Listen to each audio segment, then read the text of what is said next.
Joining us now with the pet looking for a new home is Katie Flory from the Maryland SPCA. I just texted Jen and I said, you're going to be jealous. I got a puppy.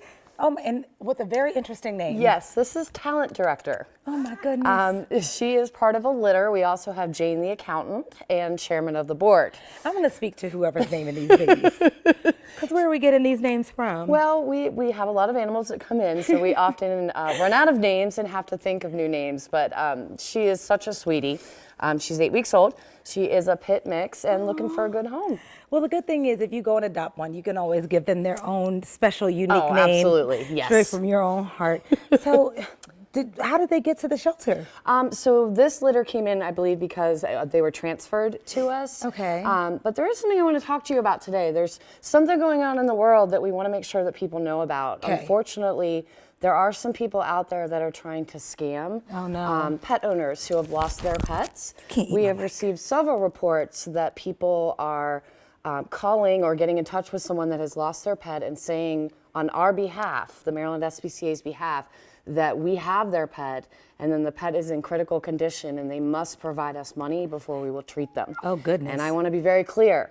That is not true. You guys wouldn't do that? Ever. If an animal came in and it needed treatment that we could provide, whether someone had money or not, we would be providing that treatment. Yeah. If you are ever getting a phone call from someone or someone's contacting you saying that they are a shelter and that they have your pet and requesting money, hang up.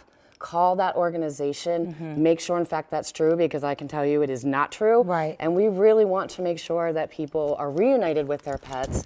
And if there's a pet that's hurt, we're going to do everything that we can to help it, whether somebody had funds or not, and we would never ask for those funds. So I wanted to make sure I brought that up because it's really horrible to think of people preying on other people who have lost their pets. Yeah. And that are trying to do some really, really negative things out there. Yeah, we've been seeing that a lot lately, actually, Yes. and it's really heartbreaking. It is, and very, very sad. We want to make sure that people know how our organizations work. Right. We are a nonprofit organization. Yes, we rely on donations, but it is more important to us that we are helping animals and keeping animals with their families. Yes. Like this little one right here. And this baby. All right, so let's talk about puppies and kittens, right? Because it's that time of the year where it's going to be so many of them.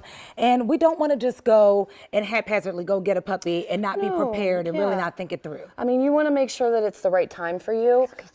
Adopting a puppy or a kitten is a lot like having your first child or your fifth child. We want to make sure that you're prepared, that you have all the right supplies. Like this little girl here, she is so incredibly adorable, but she will need training. Yes. She will need socialization. She's not housebroken yet. So all of those fun things someone should really think about before they decide whether a puppy or a kitten is the right animal for them. Yeah. Maybe it's an adult. Again, we have so many adults that are also looking for homes, but it's also, there's nothing better than puppy breath. Oh, absolutely. And look, people come in, they may come in looking for this sweet girl, and they may find another dog that they just completely fall in love with. Absolutely. Yes. And we actually next Sunday have a leash reactive seminar coming up. If people are interested, they can go on our website to learn more information. This isn't necessarily a training to stop reactive leash behavior.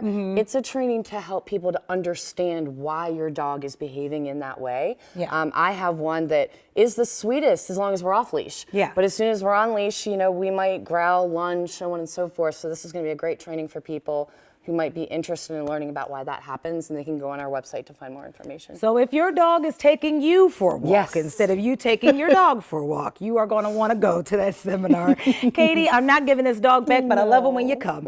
To contact the Maryland SPCA, call the number on your screen. It's 410-235-8826 or visit mdspca.org. We'll be right back.